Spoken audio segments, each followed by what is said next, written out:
sudah menyanyikan puji-pujian yang indah, kita ingin belajar firman Tuhan pada hari ini.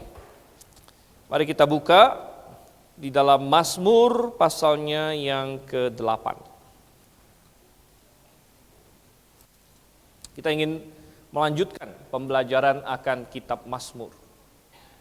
Jadi kita akan belajar Mazmur pasal 8 hari ini. Tidak panjang, hanya 10 ayat saja. Mazmur pasal 8, oleh karena itu kita akan baca silih berganti. Ayat 1, jemaat ayat 2, demikian sampai ayat yang ke-10. Untuk pemimpin biduan, menurut lagu Gitit, Mazmur Daud.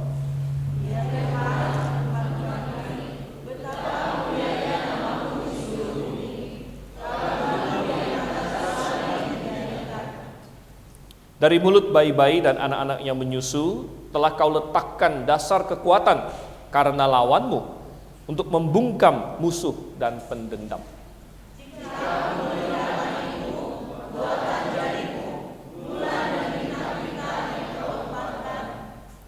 Apakah manusia sehingga engkau mengingatnya? Apakah anak manusia sehingga engkau mengindahkannya?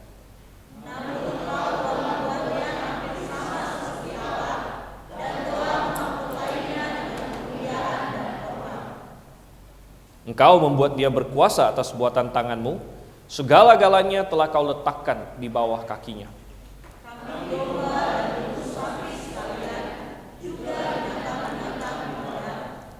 Burung-burung di udara dan ikan-ikan di laut, dan apa yang melintasi arus lautan.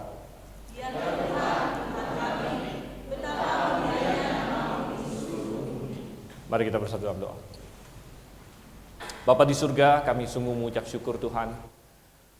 Kami memiliki firman-Mu, kami membacanya saat ini, dan kami mengucap syukur kami bisa merenungkannya. Kami punya fasilitas tempat ini.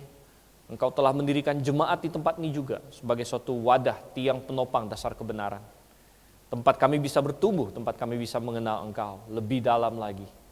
Tolong kami Tuhan, setiap kami yang sudah hadir di tempat ini, sehingga firman-Mu akan terus, bukan saja kami pahami saat ini, namun berkelanjutan dalam hidup kami. Kami berdoa dalam nama Yesus Kristus.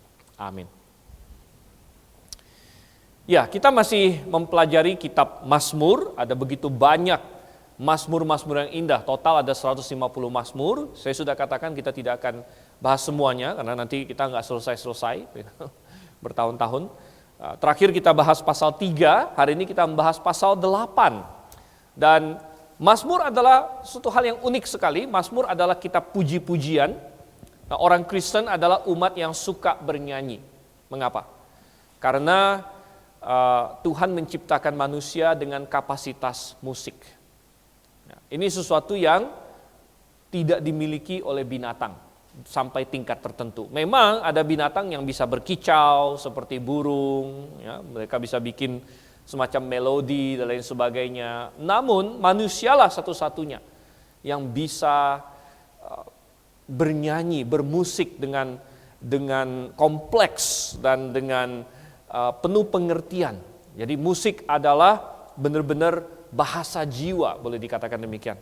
Dan oleh karena itu, ketika seseorang diselamatkan, maka dari dalam dirinya ada suatu luapan lagu, luapan musik. Karena musik adalah sesuatu yang merupakan suatu medium di mana kita menyampaikan hati kita kepada Tuhan. Sungguh luar biasa sekali. Oleh karena itu, kitab Mazmur adalah salah satu kitab favorit. Tetapi yang menarik tentang Mazmur, dia bukan hanya buku nyanyi, dia adalah buku teologi juga. Jadi ini adalah buku nyanyi, humnoi, yang sekaligus buku teologi. Ada banyak, karena ini adalah lagu-lagu yang diinspirasikan. Kalau kita baca di pasal 8 di sini, dikatakan untuk pemimpin biduan. Jadi Daud menulis lagu ini untuk dinyanyikan oleh orang Israel. Dia serahkan kepada pemimpin biduan, dia serahkan kepada dia mungkin untuk diperbanyak atau untuk dilatih kepada paduan suaranya pada waktu itu. Jadi Daud rupanya adalah komposer, dia penggubah. Bahkan dia kasih tahu kepada pemimpin biduan ini, katanya menurut lagu Gitit. Hari ini kita tidak terlalu tahu lagi lagu Gitit ini apa. Ada banyak pendapat mengenai lagu Gitit ini. Tapi bisa jadi Gitit ini adalah semacam nada yang mereka tahu pada waktu itu. Jadi Daud bilang, oke, saya sudah tulis kata-katanya, nadanya seperti dengan melodi Gitit begitu.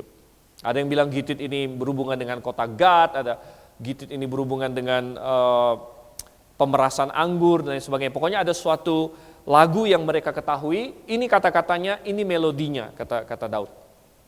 Tetapi walaupun lagu ini ditulis, tentunya Daud sudah jadi raja, makanya dia bisa kasih kepemimpinan biduan. Ini mengindikasikan bahwa ketika Mazmur ini ditulis, dia sudah jadi raja, dia sudah memindahkan tabut dari Obed-Edom ke Yerusalem, dia sudah merombak dan merancang tata cara penyembahan di kemah suci. Daudlah yang merancang bagaimana harus ada paduan suara, bagaimana itu semua Daud yang rancang pada waktu itu. Jadi ini dia sudah jadi raja, namun kita bisa memahami bahwa isinya itu sudah berkecamuk dalam diri Daud semenjak dia muda. Isi dari Mazmur ini sudah dia renungkan sejak dia masih kecil, sejak dia menjadi seorang gembala. Kalau kita baca nanti di ayat yang keempat, jika aku melihat langitmu. Kita bisa membayangkan Daud yang masih muda, dia sebagai gembala domba, dia banyak melihat langit karena malam-malam dia tidur di ladang, di padang gitu. Kalau lagi musim panas, gitu kan. Daud lagi musim panas, dia akan tidur di padang gitu. Sebagai gembala domba, dia akan lihat langit. Wow. Dan dia merenungkan, apa itu manusia katanya. Tentu kalau lagi musim dingin dia tidak akan tidur di padang, dia akan bawa dombanya siang hari keluar, lalu malam hari dia masukkan ke kandang lagi, sudah kasih Tuhan. Makanya kita berkata bahwa Tuhan Yesus tidak lahir di musim dingin sebenarnya berdasarkan indikator di dalam Alkitab gitu. Karena pada waktu malam Yesus dilahirkan, malaikat menampakkan diri kepada gembala yang sedang menghabiskan malam, mereka bermalam di padang gitu.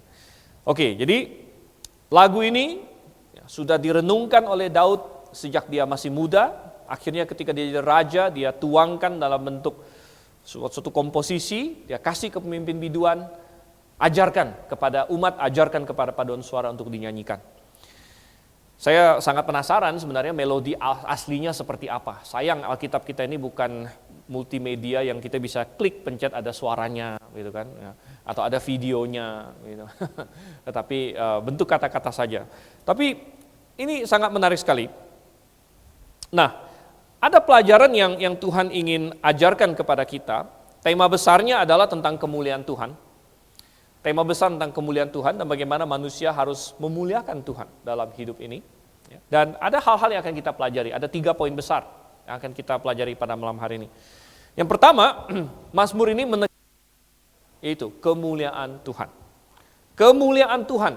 Coba kita baca ayat yang kedua. Ya Tuhan, Tuhan kami, betapa mulianya namamu di seluruh bumi. Tanya. Bahkan kalimat ini diulang lagi di ayat terakhir. Jadi ini bisa disebut juga sebagai Mazmur yang kayak sandwich. Nah, kayak sandwich. Jadi dimulai dengan satu kalimat, diakhiri dengan kalimat yang sama. Yaitu ya Tuhan, Tuhan kami, betapa mulianya namamu di seluruh bumi. Ini diulang 2 kali, ini mengindikasikan inilah tema besar dari Mazmur ini. Bahwa nama Tuhan mulia. Kenapa nama Tuhan mulia? Apa hubungannya dengan nama, saudara-saudara? Nama adalah cerminan seseorang. Nama adalah semacam pengidentifikasian seseorang. Dan nama Tuhan mewakili dirinya. Oleh karena itu Tuhan berkata di dalam hukum Taurat pada waktu itu, hukum yang ketiga adalah janganlah menyebut nama Tuhan Allahmu dengan sembarangan. Mengapa demikian? Karena ketika kita menyebut nama Tuhan dengan sembarangan, nama itu mewakili Tuhan. Berarti kita tidak hormat kepada Tuhan. Berarti kita merendahkan Dia. Karena nama adalah hal yang paling terkait dengan diri kita. Gitu. Kalau misalnya ada orang mau menggambarkan diri saya, dia bilang, oh itu ada bapak-bapak yang seperti itu, tingginya kira-kira begini, ya. Yang pakai jas itu, yang tiap hari datang ke Grafe itu. Jadi panjang saudara-saudara, itu masih banyak, bisa jadi saya, bisa jadi orang lain. Ya. yang jadi digambarkan, atau lebih gampang pakai apa? Pakai namanya saja langsung. Gitu. Dengan menyebut namanya itu berarti kita sudah memaksudkan orangnya secara keseluruhan. Oleh karena itu nama sangat penting sekali. Ya. Nama mewakili pribadi. Nah hari ini kita banyak orang yang punya nama sama. Tapi nanti di sorga katanya tiap-tiap orang yang masuk sorga akan mendapat nama yang baru. Memang kalau anak-anak sekarang saya lihat namanya lumayan unik karena panjang-panjang. Saya juga bersalah sedikit karena anak saya namakan empat nama begitu ya. Jadi namanya panjang. Seperti tadi yang pagi dibawa ke depan itu lumayan panjang juga itu. Lemuel Pritchard Horazio Napitupulu katanya gitu ya. Lumayan panjang. Jadi anak sekarang mungkin orang tuanya merasa kalau namanya cuma satu itu takut ini apa? Ketukar sama orang lain gitu kan. Kadang-kadang begitu karena di kelas saya bilang misalnya Irwanto kan. Irwanto apa? Irwanto aja katanya. Nah, bagaimana membedakan dengan Irwanto yang dulu gitu? Ada Irwanto nggak di sini sekarang? Gitu. Karena di sejarah GITS itu Irwanto sudah banyak gitu. Tapi minimal ada nama keduanya gitu kan.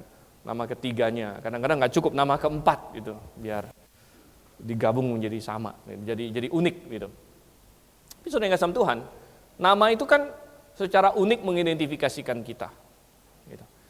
Kalaupun ada yang di dunia ini namanya sama dan sebagainya, tapi kalau kita masuk surga, Tuhan bilang kita akan dapat nama baru. Aku akan memberikannya nama baru.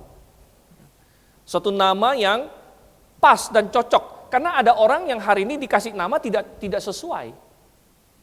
Tidak cocok. Ada orang dikasih nama Teguh, tapi loyo misalnya. Nah, itu gimana? Gitu kan? Ada orang dikasih nama Kuat, tapi lemah. Gitu. Gimana? Jadi nama itu, ada orang bilang nama kan doa. Gitu kan? Kita menamakan nama anak apa. Begitu. Saya lumayan tertarik juga waktu saya masih SD, itu saya ranking terakhir, ya, sering, ini buka rahasia sedikit. Ya. Jadi memang karena saya umurnya kecil sekali, saya 2 tahun lebih kecil dari banyak teman-teman saya masuk SD kelas 1 umur 4 tahun. Banyak teman saya 6 tahun dan sebagainya. Jadi saya agak ketinggalan, dan waktu itu masih nggak ada pemikiran mau belajar. Mungkin tiap hari ya ke sekolah main-main aja gitu. Sering ranking terakhir. Sampai suatu hari, ada guru saya bilang, mungkin dilihat saya, dia panggil saya, kamu tahu nggak, nama kamu Einstein. Dia bilang, wah saya kaget juga, Einstein gitu ya. Einstein apa? Berarti katanya, papa kamu mengharapkan kamu jadi orang pintar. Oh gitu ya, baru saya ini begitu juga. Oh begitu saya pikir. Nah tapi ya oke, puji Tuhan. Mungkin IQ-nya nggak setinggi Albert Einstein gitu ya. Tapi ya nggak idiot juga lah begitu. Ujung-ujungnya begitu kan. Nah, tapi sudah dikasih Tuhan, ya nama, ya ada apa? Jadi dikatakan betapa mulia namamu di seluruh bumi. Ya, nama Tuhan mewakili Tuhan.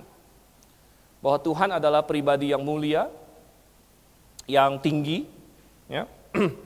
Dan perhatikan lagi ayat yang kedua B, keagunganmu yang mengatasi langit dinyanyikan. Keagungan, agung itu sinonimnya besar, agung, besar, megah. Keagunganmu yang mengatasi langit dinyanyikan. Saudara yang kasih Tuhan, waktu Daud menulis Mazmur ini, apa yang manusia ketahui tentang langit? Ya apa yang dia bisa lihat dengan kasat mata. Dia lihat langit, dia lihat ada burung di langit, ada awan, ada matahari, dan sebagainya. Dan itu bagi manusia sudah sangat tinggi sekali. Tidak ada manusia di zaman Daud yang bisa terbang mengatasi awan-awan dan lain sebagainya. Tidak ada yang bisa. Tapi dia sudah berkata keagungan Tuhan mengatasi langit. Hari ini manusia sudah bisa melewati awan dengan pesawat. Bahkan kita sudah bisa menembus atmosfer bumi dengan pesawat ulang-alik dan roket dan lain sebagainya. Tetapi pernyataan ini masih benar. Jadi semakin manusia bisa melewati langit, ternyata semakin kita menemukan di atas langit ada langit lagi. Manusia zaman dulu taunya langit Ya, yang sekedar yang dia bisa lihat saja. Tetapi manusia sekarang, oke, yang terlihat ini sudah bisa diatasin sebagiannya minimal. Awan-awan sudah bisa kita lewatin, bulan kita juga sudah nyampe, manusia sudah sampai ke bulan. Ya, planet-planet sudah kita lewatin. Tapi ternyata ada lagi yang jauh di atas itu lagi, bintang-bintang yang ternyata jauh sekali.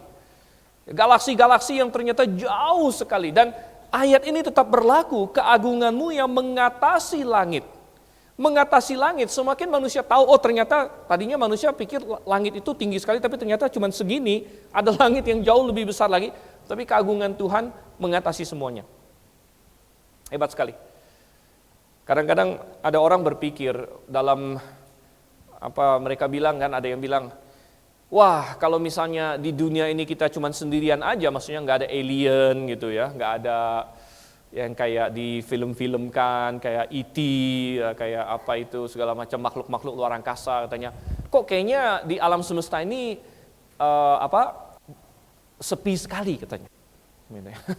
Sepi sekali, masa cuma di bumi aja ada kehidupan katanya. Sehingga banyak manusia terpicu oleh fiksi ilmiah, science fiction dan sebagainya, mengimajinasikan, wah di planet lain nanti ada makhluk apa dan sebagainya. Sebenarnya itu semua muncul karena manusia sudah menolak Tuhan. Menolak Tuhan. Ya. Kalau manusia memahami ada Tuhan, maka kita tidak sepi karena ada Tuhan. Ada Tuhan, ada apa di sana? Ada Tuhan. Ada apa di seberang bintang? Ada Tuhan. Keagungannya mengatasi langit. Mengatasi langit. Dan ada yang berkata, kenapa Tuhan ciptakan bintang begitu banyak, tapi begitu jauh, dan manusia nggak bisa sampai ke bintang. Manusia nggak bisa sampai ke bintang, walaupun ada lagu yang berkata, raihlah bintang bagiku, dan lain sebagainya, gitu kan. Ambil bintang, dan sebagainya. Tapi manusia nggak bisa. Manusia tidak bisa sampai ke bintang. Lalu buat apa ada bintang kalau gitu? Bintang itu untuk, kalau Tuhan katakan, Tuhan ciptakan bintang sebagai penanda waktu, nomor satu. Ya. Tapi juga untuk menyatakan kemuliaannya. Karena bintang yang begitu jauh, ternyata Tuhan lebih lagi. Lebih tinggi lagi, lebih agung lagi. Ya, luar biasa sekali. Oke, kemudian dari kemuliaan Tuhan ini terlihat dari apa? Ini ayat 3 dan ayat 4, saudara-saudara. Kemuliaan Tuhan terlihat dari dua hal. Yang pertama, dari bagaimana Allah Tuhan mengalahkan musuh-musuhnya. Kemuliaan Tuhan terlihat dari bagaimana Tuhan menang dan mengalahkan musuh-musuhnya. Ayat yang ketiga, dari mulut bayi-bayi dan anak-anak yang menyusu, telah kau letakkan dasar kekuatan karena lawanmu untuk membungkamkan musuh dan pendendam. Tuhan selalu menang. Tuhan selalu berdaulat. Dan dia menang. Dan dia mengalahkan musuh-musuhnya. Tapi dia mengalahkan musuh-musuhnya dengan luar biasa. Seringkali Tuhan bahkan memakai hal-hal yang sederhana untuk membungkam musuh-musuhnya, untuk mengalahkan musuh-musuhnya.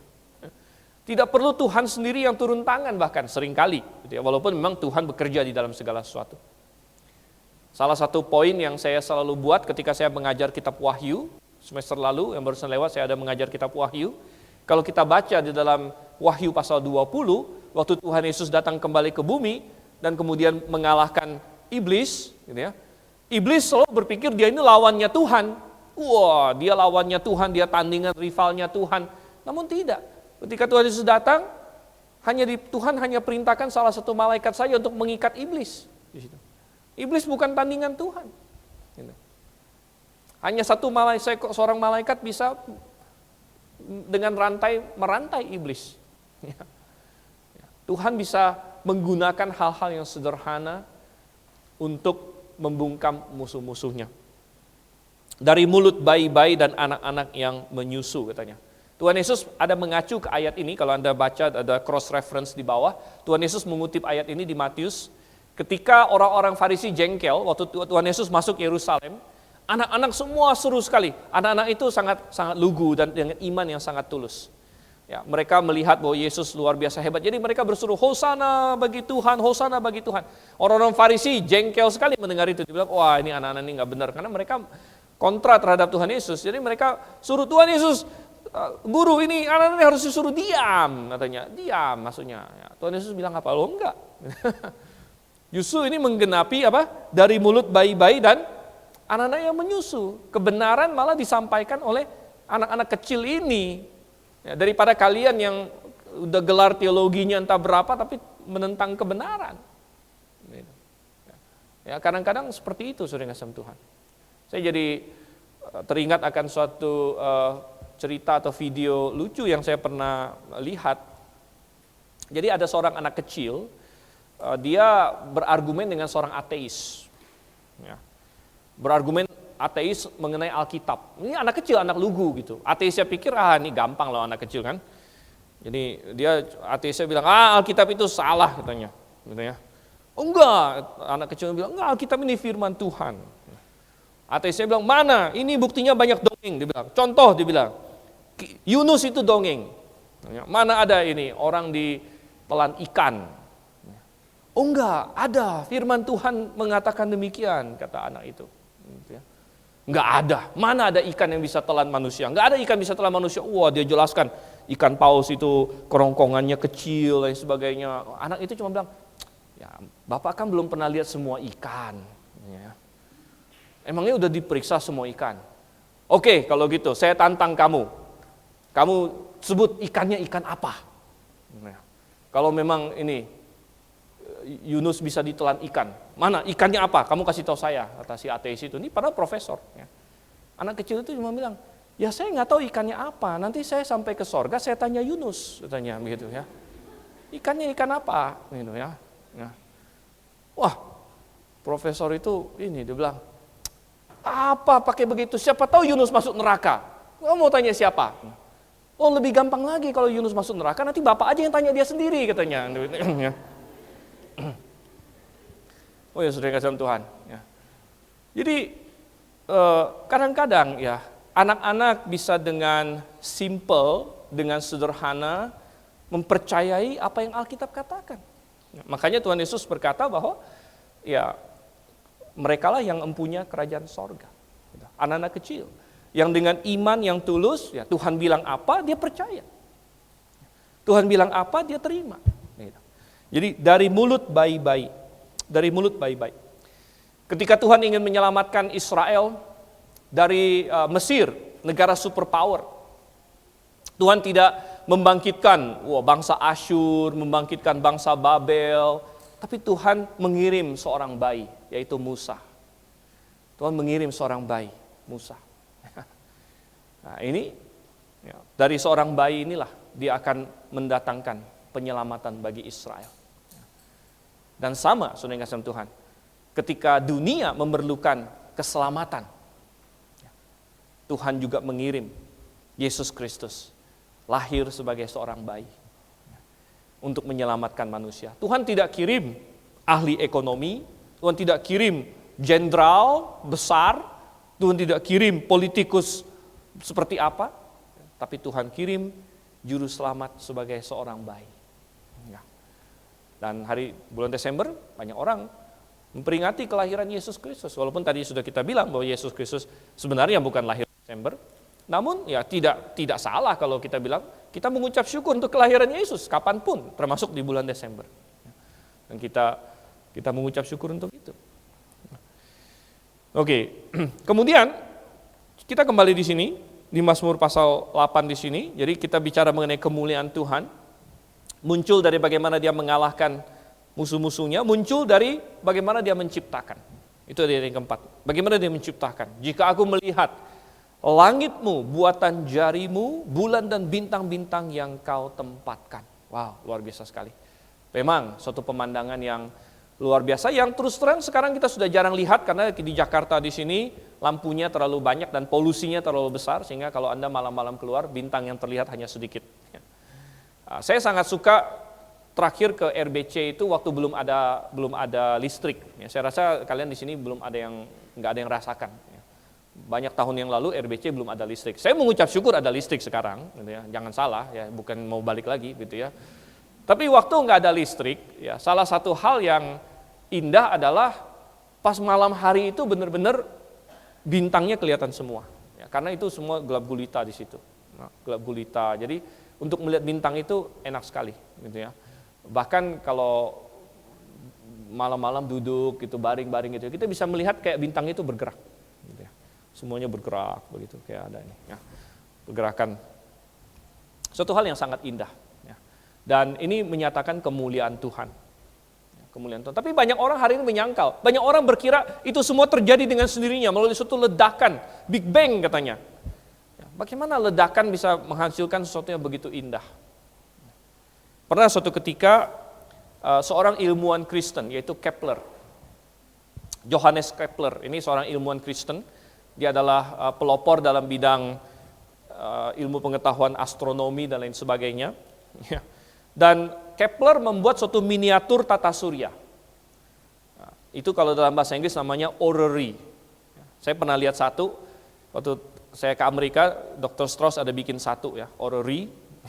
Orrery itu jadi kayak miniatur tata surya yang bisa bergerak begitu. Ya, jadi ada matahari, ada bumi, lain sebagainya. Jadi dibikin bergerak semua begitu kan, suatu miniatur yang cakep lah begitu ya. Dan Johannes Kepler bikin seperti itu. Ya, lalu datang temennya, ya, temennya bilang sama Kepler, wah ini kamu yang buat ya katanya. Lalu Kepler jawab apa? Ya, Kepler bilang, nggak ada yang buat, ini muncul sendiri. Temennya bilang, nggak mungkin masa ini mesin yang sehebat ini muncul sendiri. Tapi poin Kepler adalah, kalau untuk miniaturnya saja, kita bilang ini muncul sendiri, ada yang percaya nggak? Nggak ada yang percaya. Gitu. Miniatur dari tata surya, gitu. Yang terbuat dari logam atau plastik atau apa gitu. Ini kamu yang bikin? Oh enggak, muncul sendiri. Nggak mungkin. Gitu. Ini bohong. Gitu. Ya. Ini pada miniaturnya, apalagi yang aslinya.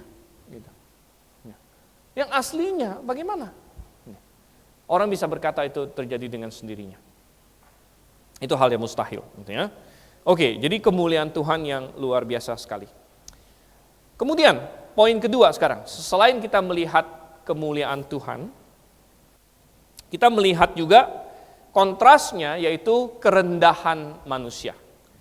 Kerendahan manusia. Ini adalah poin kedua kita. Dan itu kita lihat dari ayat 5 di sini.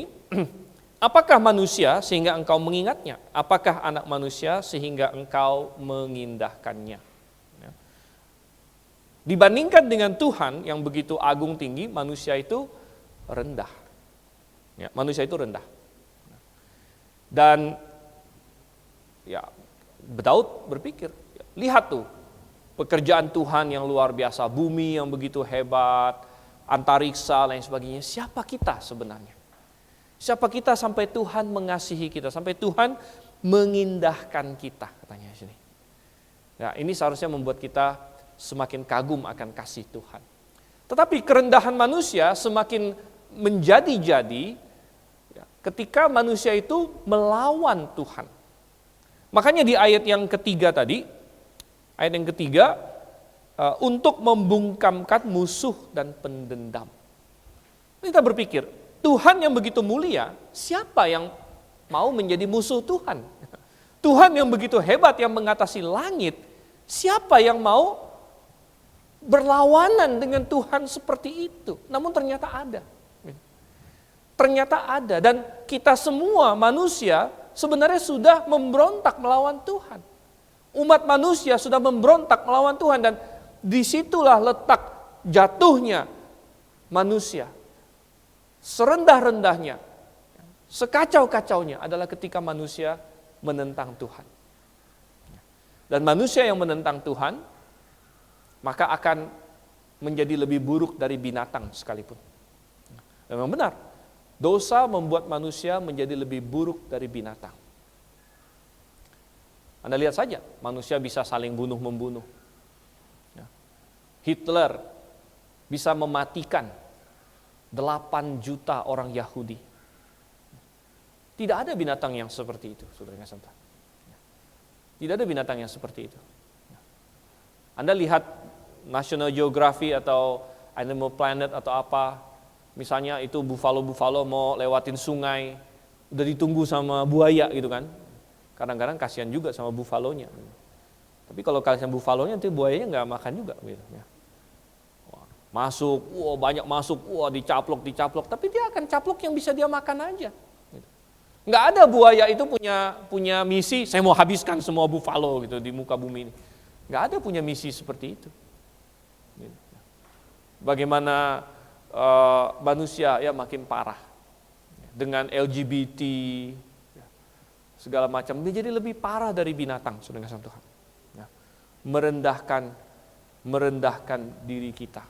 Dosa ketika kita melanggar desain Tuhan. Ya. Maka kita mengacaukan, kita membuat diri kita menjadi hina.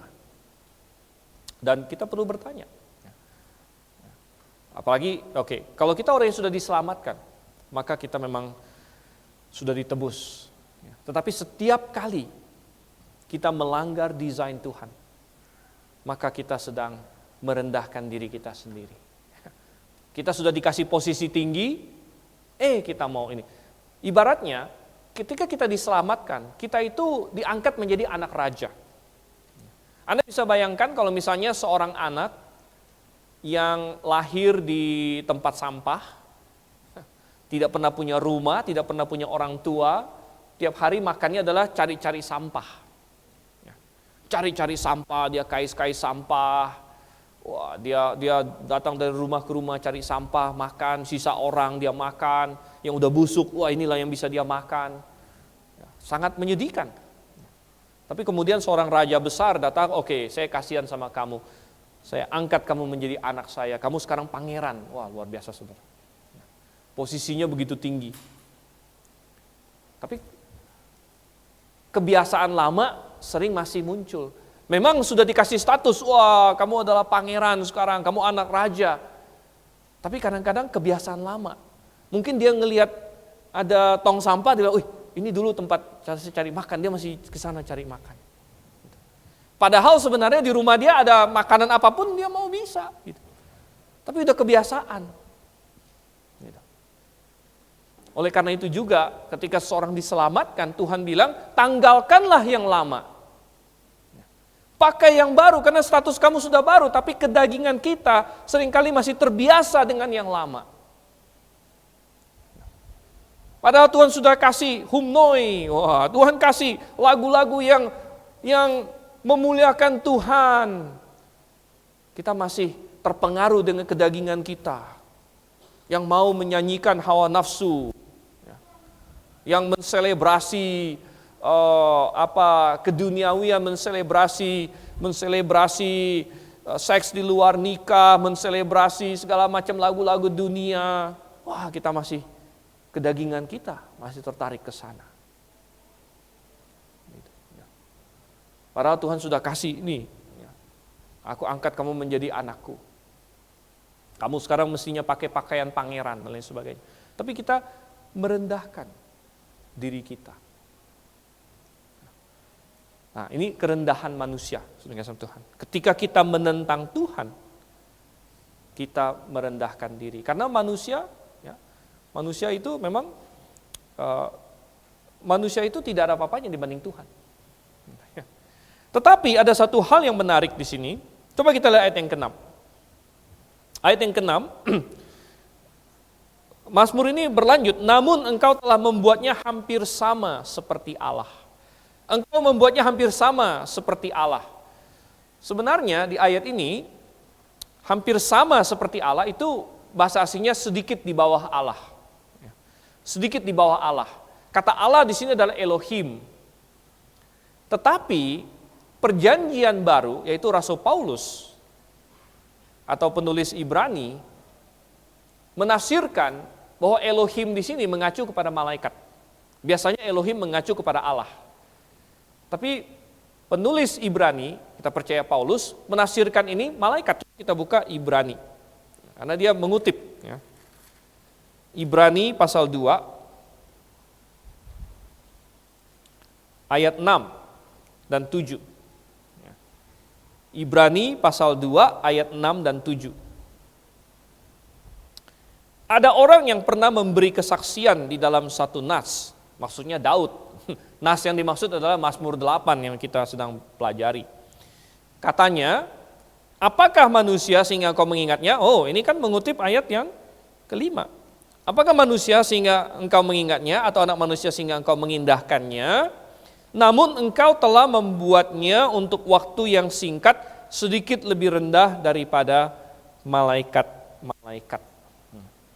Sehingga jadi Paulus menafsirkan ini malaikat. Sehingga kalau Anda buka Mazmur 8 ayat 6 dalam KJV, but thou hast made him a little lower than angels. Ya, dia terjemahkan malaikat juga kalau KJV di situ. Ya. Tetapi intinya adalah ini berbicara mengenai kedatangan Yesus Kristus. Nah, kedatangan Yesus Kristus lagi. Kita kembali lagi kepada kelahiran Yesus. Kelahiran Yesus yang banyak orang peringati pada bulan Desember ini. Ya, tetapi terlepas dari kapan Yesus dilahirkan, ini adalah suatu misteri yang luar biasa. Ini adalah suatu berkat yang luar biasa bahwa Yesus Kristus datang. Dia yang begitu tinggi, dia adalah Allah Yehova yang katanya namanya mengatasi segala langit. Namun dia mau menjadi manusia, bahkan dia mau bersekutu dengan manusia yang sudah berdosa bahkan. Ya. Dia mau mengidentifikasikan diri dengan manusia yang berdosa, dia mau menjadi saudara mereka untuk menebus mereka. Ini adalah berkat yang luar biasa, ini adalah kasih karunia yang tak terkira. Dan ini yang penting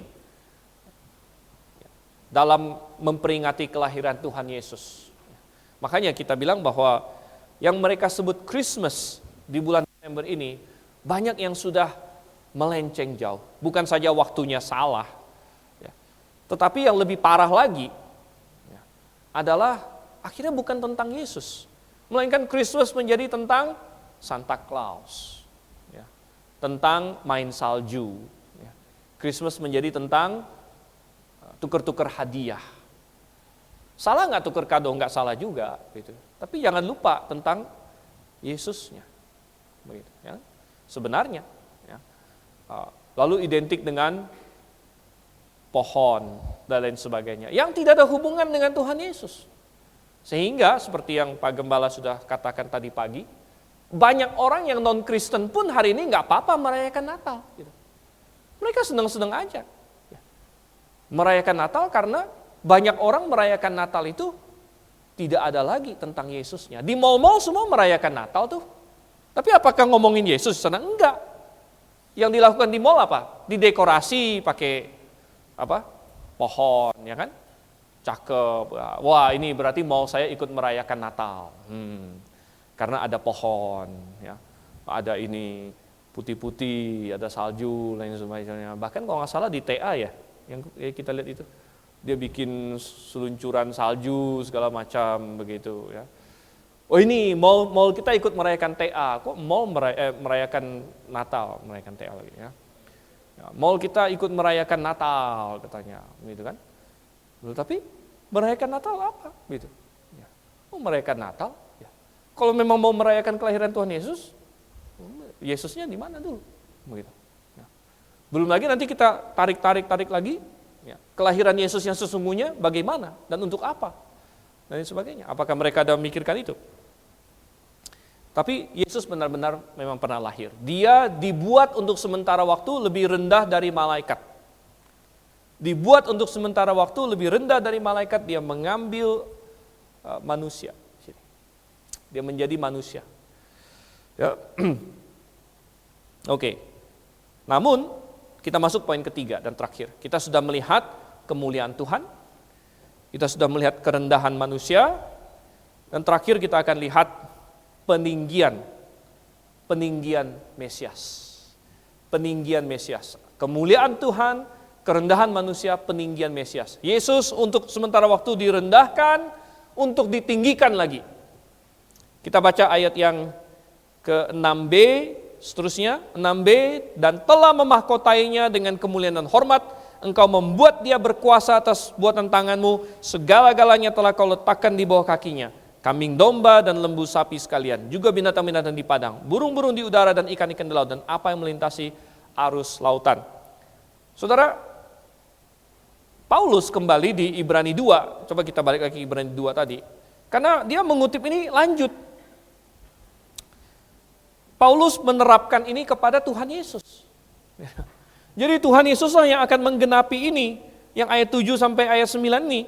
Engkau membuat dia berkuasa atas buatan tanganmu, segala macam ini digenapi oleh Yesus Kristus rupanya di dalam Ibrani. Mesias akan menggenapi ini. Tetapi saudara yang kasih Tuhan, kalau kita perhatikan, bukankah ini mirip-mirip dengan mandat yang diberikan kepada Adam? Waktu Tuhan ciptakan Adam, Tuhan bilang sama Adam, apa? Berkuasalah atas semua bumi. Berkuasalah atas binatang-binatang, atas burung di udara, atas ikan di laut. Berkuasalah. Ini mirip ini. Mirip. Dan memang mirip. Mengapa? Karena Yesus adalah Adam kedua.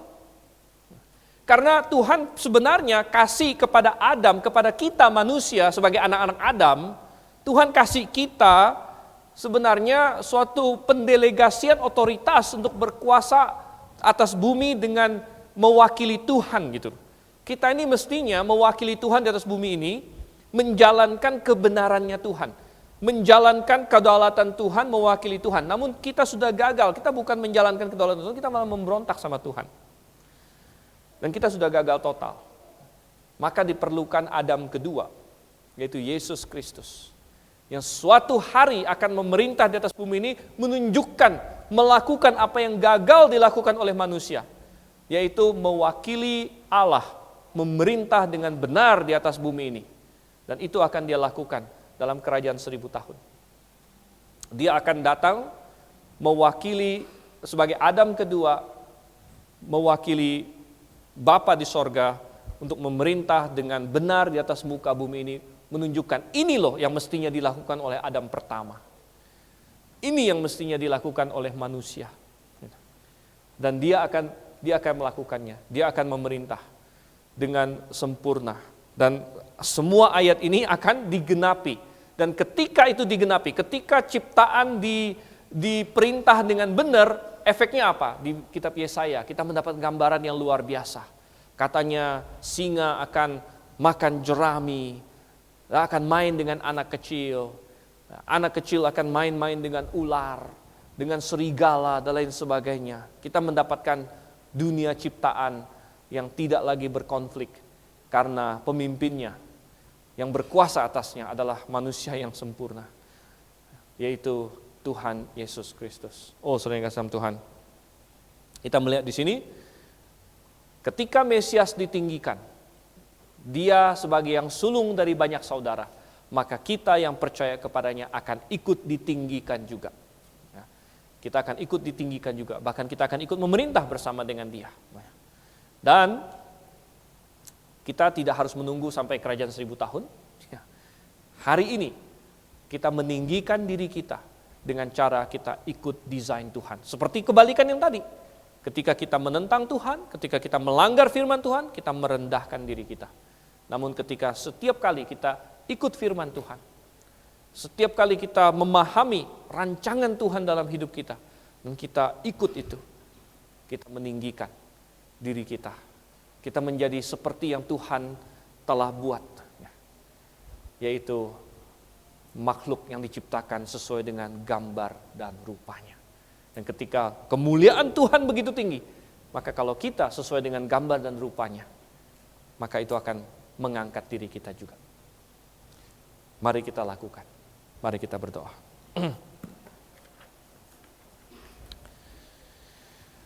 Bapa di surga, kami mengucap syukur betapa indah Tuhan. Betapa indah